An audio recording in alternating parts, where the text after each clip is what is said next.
to show our latest carbon unit. We've got a lot of people out there using the Z200C Plus. That was a really successful product, still is. We'll be selling them for a long time. But for some of our customers, we wanted to redesign the product into more of a sort of a sleek, kind of tapered version, so they could, you know, they could get into welds and some of these harder to reach locations easier with a more narrower aperture. So we did that. We put some better heat sinking on, especially for some of these hot climates like, you know, Texas, Houston, oof, you know, sweating bullets just in the Middle East, yeah. So we did that. So it's a really nice looking analyzer. A few other things. We moved the argon to the side instead of the handle, so you rotate it out, change it here, clips in, so it's nice and safe on there. It's not going to fly off. And we put the display on the rear, so when you're testing, you can actually really see it easily. So you fire this thing up. You have two choices. You can do alloys or carbon. When you do carbon, it does the alloy as well, but some users may not need a carbon test that day, so they would just choose alloy. So we'll do carbon. It fires up, and it's preset to do a pre-burn and to do several tests in a row, just like OES. Right. And we'll see them on the screen. So I think let's test some L grade, because that's what a lot of our customers ask for, is the ability to see carbon in L grades. Yeah. Well, we just so happen to have a 316L here. Look at that. Boom. Look at that, see? It's like we're prepared today. Yeah, don't get used to it. Anyway, so let's choose some L grades. X-ray doesn't measure carbon, so you got to use a OES technology. So here we go. So this thing, we're going to set it up. It's set up for a pre-burn. All right, pull the trigger. You see the pre-burn going. It's just burning off any residual surface contamination, carbon, etc. And then it starts showing it'll show 3 or 4 results in a row. Something that surprises a lot of our customers is our limited detection on carbon with our LIBS analyzer. We get down to 0.008. Yeah, or lower now, I think, yeah. So you see this thing is just, you know, doing successive tests. On the left in the blue is the running average, and then the yellow, or whatever color that is, beige. Magenta. We see the actual test results. So we're almost done here. We set up to do 5 repeat tests. Most of our users do a pre-burn and 2 or 3 tests. Right. But we just, but if you look at the numbers now, let's see what we got here. The average is 011, and this is a 012 standard, so that's a very good average. But pretty good really good repeatability. 084, 0084, 0082, 01, 01 again. So these things are all within 20 ppm. And that's really important for optical emissions testing. Yeah. Well, especially if you got an L grade up around 0.25, 0.27, you need that good repeatability to to know it's below 0.03. Right. Let's take another shot. See if we can get even a better result in there.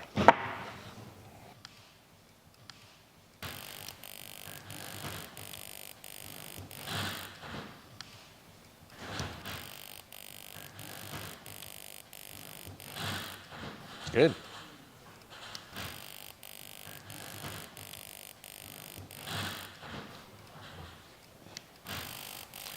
We got to get this result in there.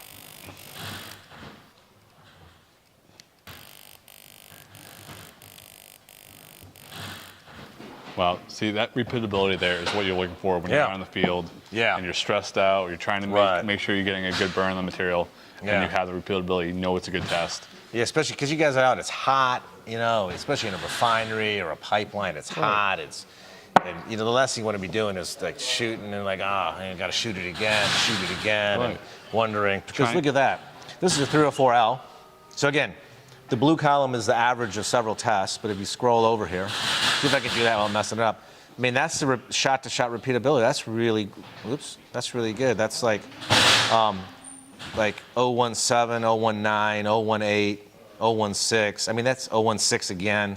That's within plus or minus 10 part per million. You're not going to get that repeatability on an OES, and you're definitely not going to get that on any other LIBS. There you go, that bump drafting the competition again. Right? We're trying. Yeah, geez, you're tough on these guys. Oh yes, man. Anyway, so there you go. That's another good result. So we've really, I think, made some great improvements with this analyzer. Definitely. Right. You know, even though it's even lighter, it's easier to bring this up if you're going up to a water tower. If you're bringing this up scaffolding or anything, this is really easy to maneuver, and you don't have to worry about a big argon tank. Yeah. Even though we still have a tiny argon tank, but. Yeah. No, it's terrific. Plus, we have Lauren to ship these things for us. Yes. Yeah. So, yeah. All right, so let's see. Should we shoot a straight grade? What do you think? Yeah. What do we have for straight grades available? Oh, look at this. I just happened to find a 316. Anyway, let's shoot there. Let's save. So we save that result. And then it shows that'll show you the average of everything.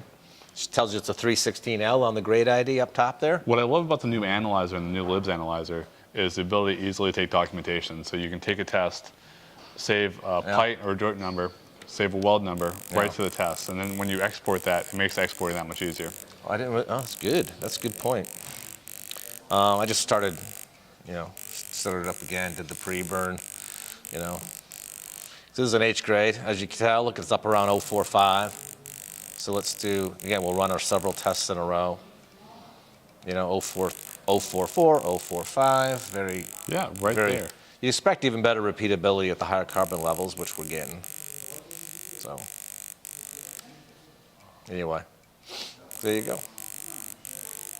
And even though we're running 5 tests, this is still very fast. I mean, this is fast. We don't have to wait for a purge or anything from a Spark OES. Yeah, that's right. It's very fast. That's right. And you see, the drift correction in this, you shoot a couple of standards, it's ready to go. You're not shooting a whole bunch. Surface prep is the key. You got to grinding that sample and make it very clean surface is really Just critical. like practice is the most important, surface prep is the most important. Yeah, okay. All right. Anyway, so here we go. 056, 057.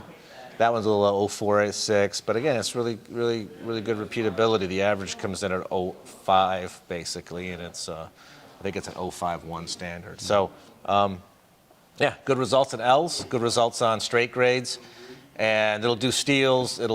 So you can do all your carbons and your steels, and it'll do all your other alloys as well. If you, like I said, if you choose the alloy mode, you don't have to wait for the pre-burns and everything. You can just go ahead and shoot them. So it's a great new analyzer. We're looking really forward to getting this thing out and showing to people. You'll be the one out demoing it, right? Coming to a scrapyard or a PMI facility near you. That's right. Can't wait. All right, good.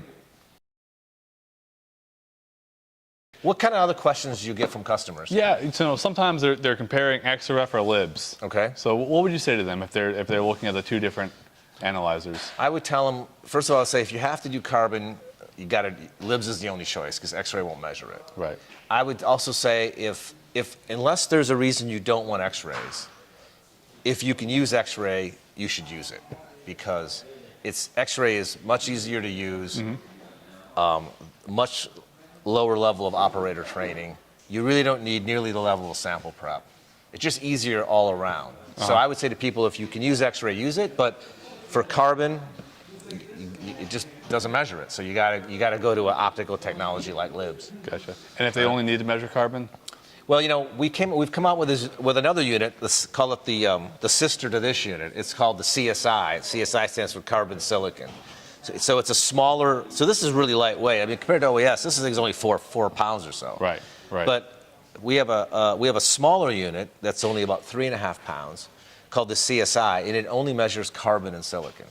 And the reason we came out with that is because there's a lot of people with X-ray guns out there. Right, right. And X-ray does great on your nickel and your chromium and your manganese and all those other elements. It's really a great technology. But so you have a lot of these people that have X-ray guns, but sometimes they have to do carbon, and the X-ray doesn't do carbon. So what we say to them is, look, instead of having to buy a fully loaded carbon unit, why don't you save 10 or 12,000 bucks?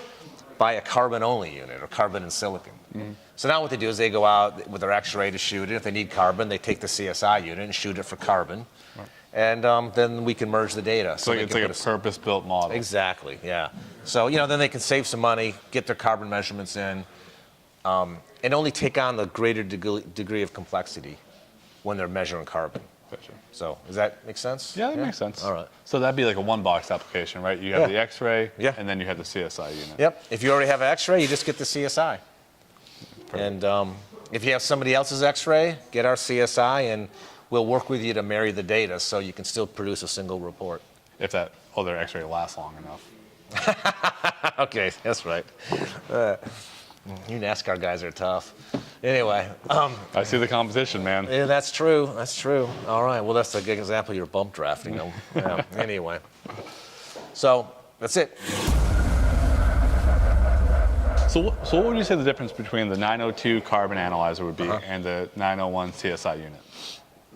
So the main difference is the 902 CSI does about 15 or more elements in a given alloy base. So when you shoot with the 902, if you want to measure the whole alloy, like take stainless, you want to see your chrome, manganese, nickel, moly, copper, niobium, etc., and carbon, you want to use the 902 because it's set up for all the elements. Okay. But if you want to use X-ray for all those elements except carbon and silicon, then you would use the X-ray for those, and you would get the 901 CSI for carbon and silicon. Okay, gotcha. That's the difference. Because you can just use, even a really old X-ray model is going to give perfectly good results on everything except carbon and silicon. Gotcha. So that's the idea. All right? Yeah, I gotcha. All right. So there's a lot of really nice features on the new 902 carbon unit. First of all, it's if you look at the profile, right, it's much narrower, and that's really because customers need to have better access to certain kinds of welds and other testing locations. So we made the snout more tapered. So it's a little longer, but it's narrower. We put a lot better heat sinking in, especially for places like Houston in the summer, Middle East, Southeast Asia, where you have some really hot, humid weather to do testing in. And then also on the argon, instead of having the argon on the handle, like the older model, it clips out from the side. So it's right there, it's easy to get, you can change it quickly. When you put it in it snaps back in, so this is very safe, little container of gas. And then the battery's down on the handle. We made the battery smaller, but it's also the same battery used in our X-ray gun. So if you have both our X-ray and our libs, the batteries, the accessories, they're all interchangeable. Yep. You don't one have box application. Exactly. We made the display on the rear, so when you're looking at this thing, it's got a really nice color display that's easily visible when you're holding the unit. And then all the ports are under here with a little waterproof cover. So you've got your USB, which is what we're using right now to go to the PC for the camera image. You've got AC power there. And one of the things that's new, you've got two cameras in this device. You've got the internal camera, which is what, when we're looking at a sample, you can see. That always helps for small spots when you're trying to get a specific spot to test. Or a weld. Exactly. Yeah, you can get right on there. Yeah.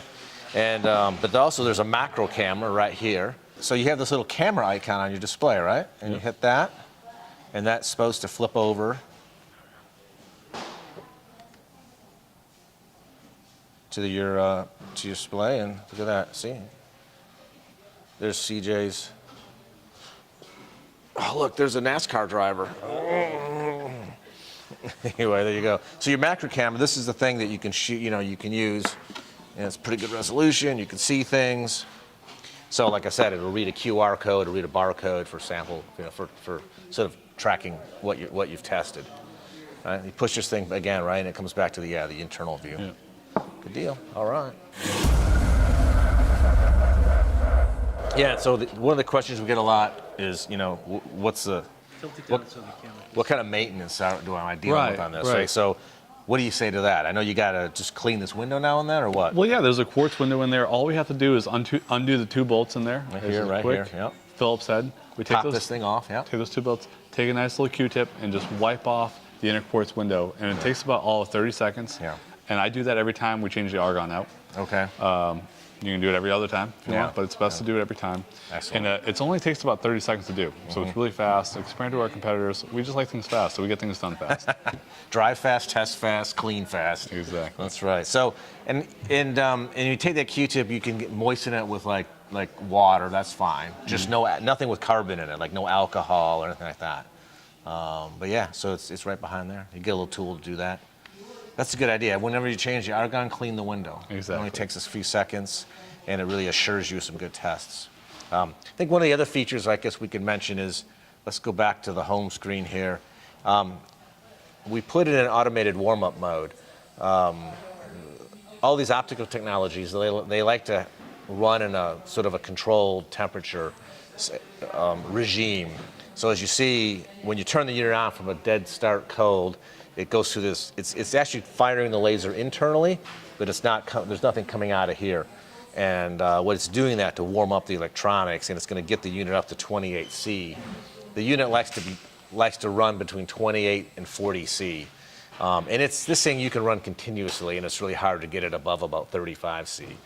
But I love the automated warm up because I can press it, start it up, and then I can go on to my reporting while that's warming up and do other things while that's warming up, and I don't have to worry about that sitting there pulling the trigger or anything.